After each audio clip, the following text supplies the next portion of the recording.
The snow was falling gently as we pulled up to my mother-in-law Sylvia's mansion for the annual Christmas gathering. My husband, Mark, squeezed my hand apologetically, already anticipating his mother's behavior.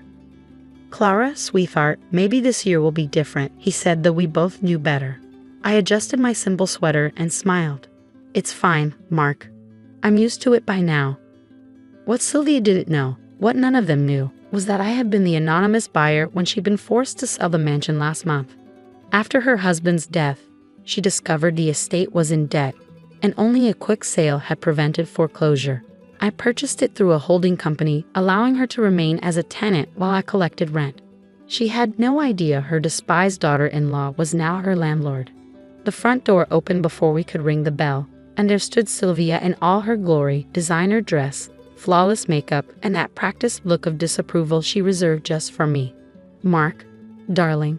She embraced my husband, then gave me a cold once-over. "Clara, still shopping at Target, I see." If only she knew my cheap sweater was hand-knitted from rare Vicino wool and cost more than her monthly rent. But I just smiled and said, "Merry Christmas, Sylvia." The mansion's grand foyer was decorated like a department store display, with a 12-foot Christmas tree dripping in ornaments and professionally arranged garlands on every surface. Family members were already gathered. Mark's sisters, Angela and Vanessa, with their investment banker husbands, and all 4 of his cousins, who worked in proper professions like law and medicine. "Clara, do tell everyone what you're doing these days," Sylvia called out loudly as we entered the living room. "Still, teaching, is it?" I nodded. "4th grade. How noble," Angela snickered. "Though I can't imagine surviving on such a salary." They had no idea that while I did teach 4th grade 3 days a week, I also ran one of the country's most successful educational technology companies. My teaching position was purely for the joy of it and for research and development for my company's products. While Sylvia sighed dramatically, "We can't all be successful. Speaking of which, we have a slight problem with sleeping arrangements." Here it came, the same ritual humiliation she orchestrated every year. "The guest rooms will be needed for family, of course," she continued. "Clara dear, I'm afraid you'll have to sleep in the basement. We've put a cot down there somewhere." Mark started to protest, but I squeezed his hand. We discussed this. He wanted to tell his family about my success. But I had other plans. "The basement will be fine," I said quietly. Sylvia's smile was pure victory. "Wonderful. Mark, you'll be in your old room, of course. Can't have you sleeping in the basement with, well." I watched her face carefully, memorizing every detail of her smug expression. In less than 24 hours, that look would be replaced by something very different. The afternoon proceeded as expected.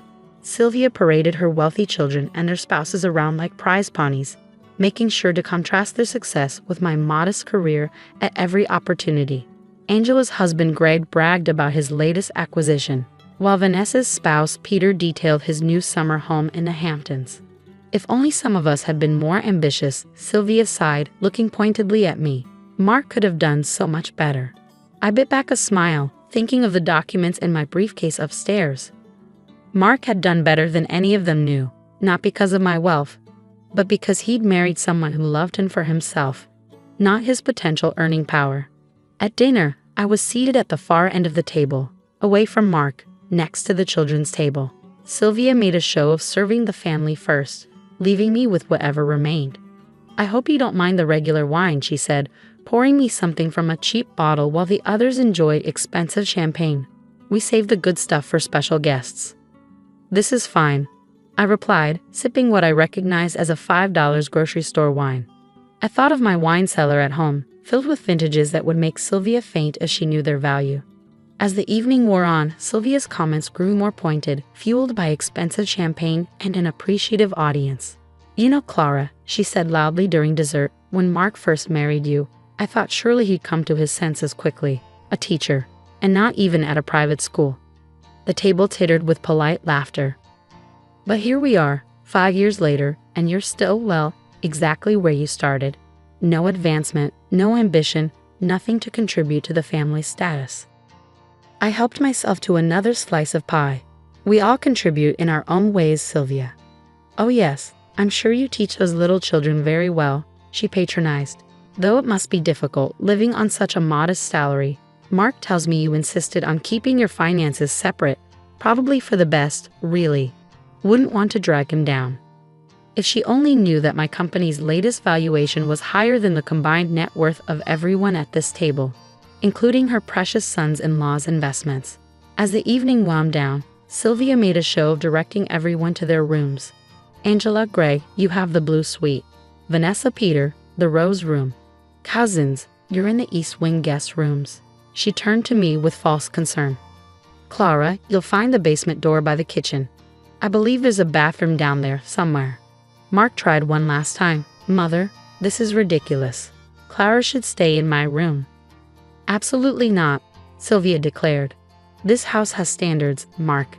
Besides, I'm sure Clara is used to humble accommodations. I picked up my overnight bag. The basement will be fine, Mark. Really? Sylvia's voice followed me down the basement stairs. There might be some old blankets in a box somewhere. Do try not to disturb the Christmas decorations stored down there.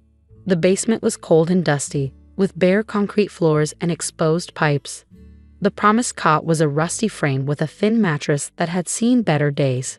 But I didn't mind. Everything was proceeding exactly as planned. I changed into my silk pajamas, which Sylvia would have recognized as costing more than her monthly utility bill, and settled onto the cot with my laptop. Time to prepare for tomorrow's revelation. My phone buzzed with a text from Mark. I'm so sorry about this.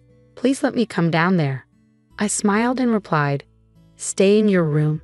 Trust me, tomorrow will be worth it. Another text, this one from my company's legal team. All documents prepared as requested, ready to proceed at your signal. Perfect. I could hear laughter from upstairs as the real family enjoyed their evening. Sylvia's voice carried through the heating vents, regaling everyone with stories of her country club membership and social connections. If only she knew that her continued access to that lifestyle existed solely at my discretion. I opened my laptop and began reviewing the documents one last time. Tomorrow would change everything, but for now, I had work to do. The basement might be cold and uncomfortable, but it was giving me exactly what I needed, the perfect stage for what was to come. The tension in the room was palpable as everyone stared at me. Vivian, ever the matriarch, demanded, "What is the meaning of this?" I smiled as I removed a neat stack of papers from the envelope. Well, Vivian, since you've brought up the house, it seems like the perfect time to reintroduce myself. Not as your daughter-in-law, a fourth-grade teacher, but as Eliza Harper, CEO of Horizon Innovations and the owner of this estate. A stunned silence gripped the room. What? What are you talking about? Vivian's voice wavered, her usual composure fracturing. I placed the documents on the table, one by one. Here's the deed to the property under Vanguard Holdings LC. That's my holding company, in case you're wondering. This, I continued, sliding another paper forward, is the lease agreement you signed. And for good measure, here's last month's Forbes issue featuring me in their 30 Under 30 spotlight. From behind me, Sebastian placed his hands reassuringly on my shoulders, his quiet pride unmistakable. Sienna sputtered, "This has to be a joke. You're a teacher." I nodded calmly. I am, 3 days a week, because I love it. But the rest of the time, I run a billion-dollar company that designs advanced educational platforms. My teaching job gives me direct insights into how to make our products better. Vivian sank into her chair, her hands trembling as she reached for the documents. But the lease is being terminated, I said smoothly. You have 60 days to vacate as per the legal notice enclosed. You can't do this. Claudia's voice rose in panic. This is Mother's home. I can, and I am, I replied. Vivian, you made me sleep in the basement of my own house on Christmas Eve. You've belittled and demeaned me for years. Now you'll learn what it feels like to lose your seat at the table. Chaos erupted.